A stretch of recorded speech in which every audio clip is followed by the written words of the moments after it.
watching me, I guess you're up. Just let you guys take a minute to hop on. And when you get here, say hi.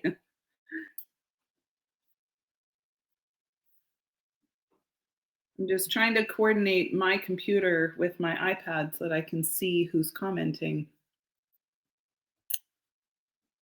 Oh, I don't know why it still says test. This is not a test. This is an actual live cooking show. That's what I'm going to be doing today. All right. Well, you guys asked, and so we listened.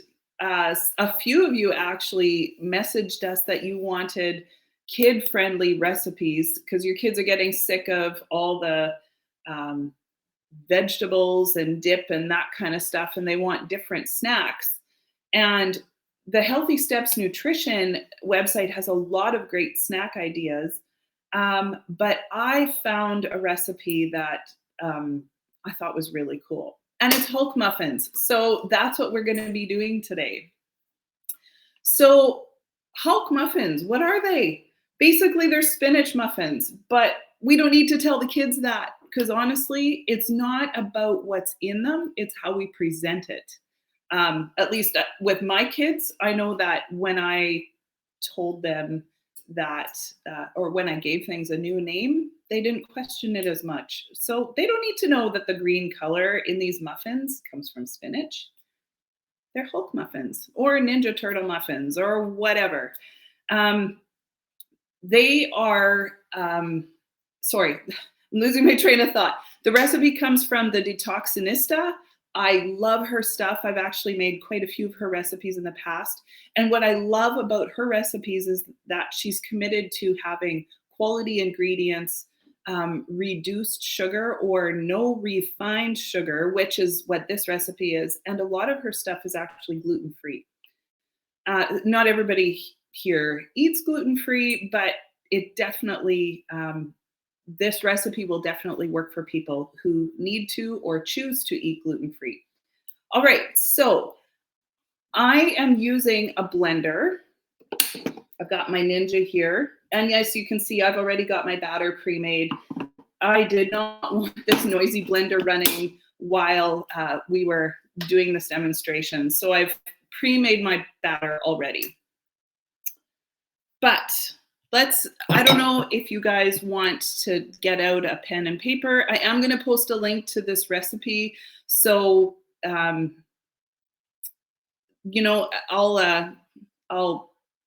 sorry, I'm totally distracted because I'm looking at my computer screen and I'm trying to pay attention to my iPad because I can't see who you are on my computer screen, but I can see who you are in the comments on my iPad anyway.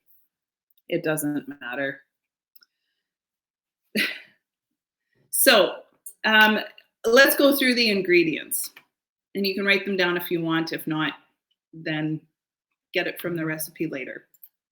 So the first ingredient is water. So when adding it to your blender, you need to add the liquids first, because if you add all of the dry ingredients and the heavier ingredients to the bottom, it just gets really stuck and you're going to spend more time scraping down the sides. So putting all the liquid ingredients in first will make a huge difference.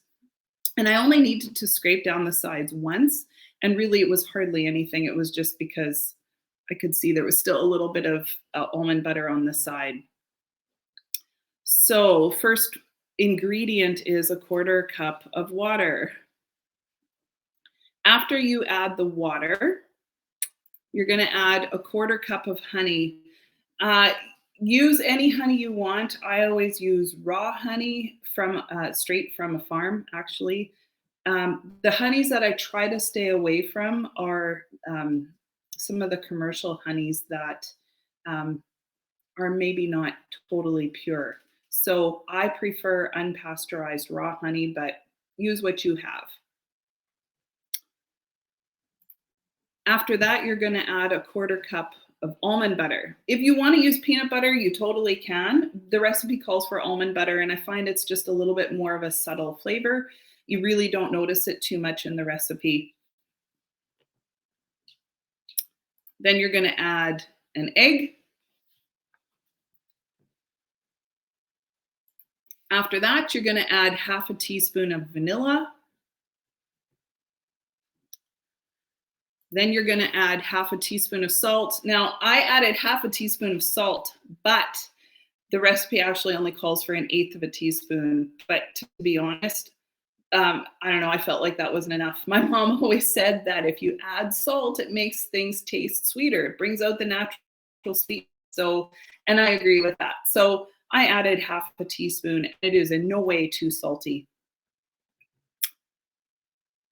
Then you're going to add a quarter teaspoon cinnamon. And here's the interesting thing about cinnamon. Cinnamon does something to our brains. It hits the part of our brain where we perceive sweetness. So adding cinnamon to your baked goods actually makes them taste sweeter, or your brain perceives that they're sweeter.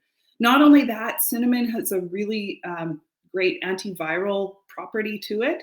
So if you've got a cold or flu or something like that, you're trying to fight off viruses like we're doing right now, cinnamon does have some great antiviral properties. So sprinkling it on your food is great. Or take a teaspoon dry. I don't know. Just kidding. That would be awful. Oh, I think there was a YouTube challenge about that somewhere. Anyway, I'm not going to try.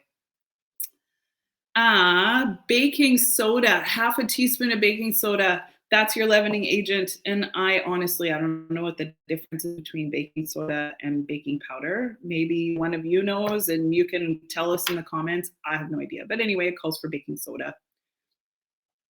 Now is a cup of oats. I use large flake oats because if I'm going to eat oatmeal, I like it to be a little bit chewy. You can use any oats. It doesn't really matter. They're going to get ground up in your blender anyway.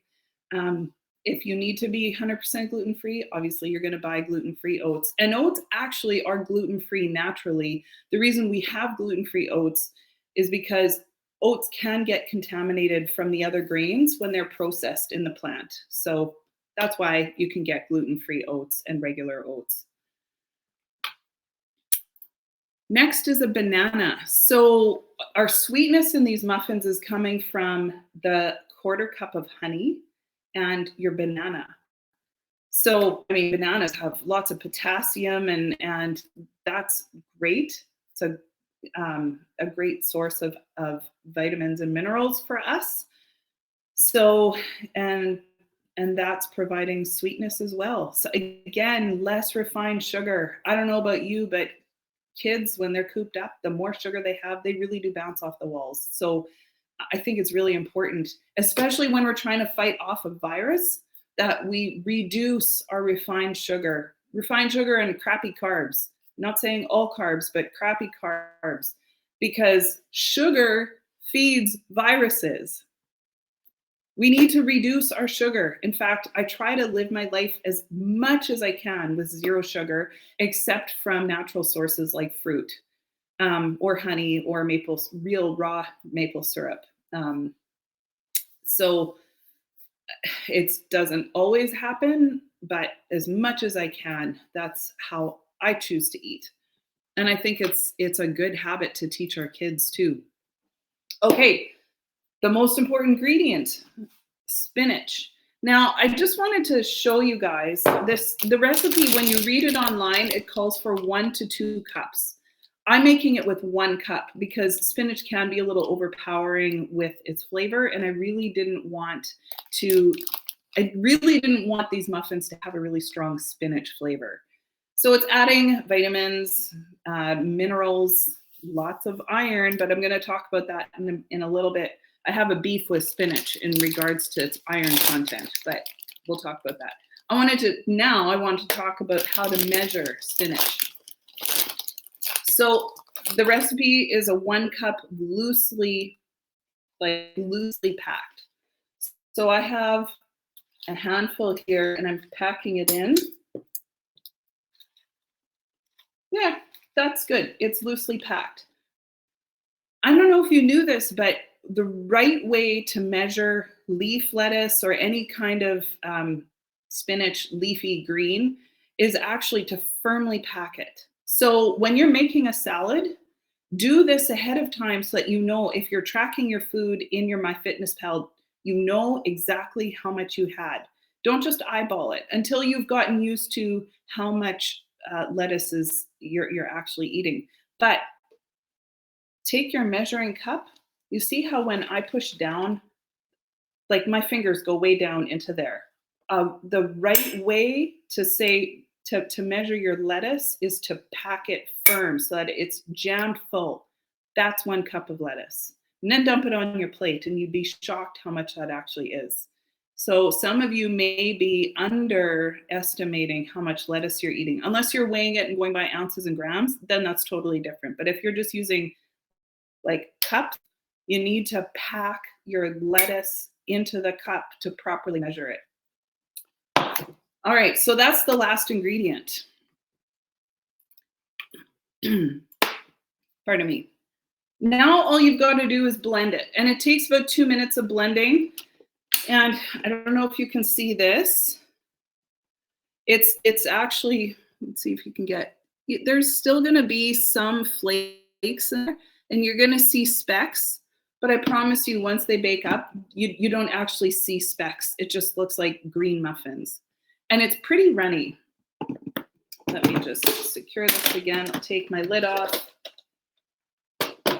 So last time when I made them for my family, I used, I'll show you.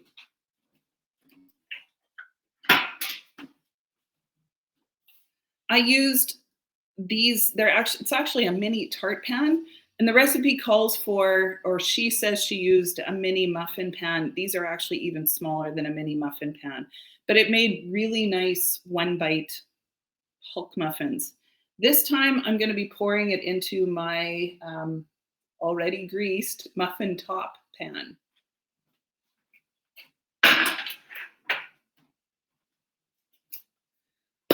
All right, so I am going to go ahead, pour it into the pan and pop it in the oven, and I'll be right back.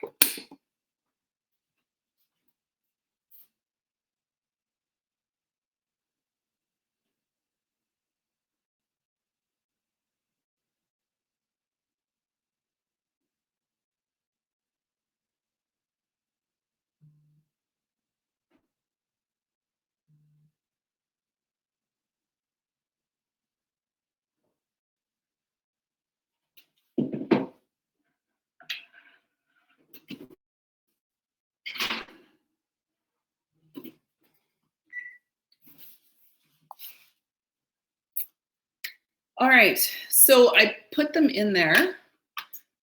I guess I should check my time, hey? 10:44. So they need to bake for about 8 to 10 minutes when they're really little like this. When I figured out the macros for this, which I will also post in the group, I did it dividing it into 12 muffins. So if you just have a regular muffin pan, so it was by 12. So that's the macros are for 12 muffins. They do actually get a fair bit of rise. So yeah, like they're not going to stay flat, which is awesome. Often I think of healthy baking as being kind of hard and dry and not very good. But anyway, I wanted to talk about the whole, I said I had mentioned the whole iron thing. Okay, so spinach is known for having iron. I mean, the whole cartoon Popeye, some of you who are my age and you'll know who Popeye is. Not everybody knows who Popeye is, but he was, I don't know if created, but he started a movement towards eating spinach to help you get stronger. And the idea was that the iron made you stronger. It fed your muscles. And in fact, in the 1930s, it was Popeye who was credited with increasing the consumption of spinach by 33%, which is amazing. So spinach has many great properties. It's a mild diuretic. It's also a mild laxative. So if you are having trouble with water retention or having trouble going to the bathroom, spinach can help. It has lots of vitamin C and vitamin A as well as the iron, but it contains really high levels of a compound called oxalic acid. So the oxalates in the spinach actually prohibit your absorption of the iron. And I'd heard this before. I remember when I was pregnant with my second son, my midwife told me that not to be eating spinach to get my iron up. Like she wanted me eating dark greens like romaine, lettuce, and some of that, but she said just stay away from spinach right now. And so I'd heard this before, but when I was researching it, it actually surprised me that here we have something that is high in something we need, and yet it also contains something that prohibits us from absorbing that. So spinach actually needs to be broken down to process it properly in our body. And there are certain vegetables actually that are way healthier when they're cooked, like tomatoes, for instance. They're high in lycopene, which is great for our eyes. You have to cook the tomato to actually release the lycopene in it. So eating a raw foods diet where you cook nothing, that is a movement out there. You're missing out on some of the benefits of the fruits and vegetables that you're taking in. But spinach, so this was an interesting fact. Cooking spinach intensifies the health benefits hugely. One half a cup of cooked spinach has 3 times the nutrition as 1 cup raw. Did you get that? Half a cup cooked has 3 times the nutrition as 1 cup raw. And that's because when you cook it, you're stopping the oxalic acid from it hindering the absorption of the iron and the other vitamins that are in it. So, I mean, we're cooking it, it's going to be baked. So, and the other thing you can do is to liquefy it. So, liquefying spinach is actually the best way to get the vitamins and minerals from it. We haven't exactly liquefied it here, but we have chopped it up really small. So, I think that this is a great way to get spinach into your kids. And maybe as you play around with the recipe, you can continue to add more spinach and they'll just tolerate it. That's it. I'm going to show you because my muffins are in the oven, these are the teeny tiny little Hulk muffins I made on the weekend. And if you look at the inside, they actually are green and they taste amazing. So I hope that you enjoy this. I hope your kids enjoy it. Oh, I have a joke for you. What kind of socks should you wear to plant spinach in your garden? Garden hose. Yes, it's lame. Anyway, I hope you guys have a great day, and I hope you enjoy baking these with your kids. And let me know what else you want to know. Are there other recipes or what else do you want us to talk about as far as nutrition here? Let us know in the comments, and we'll see you next time.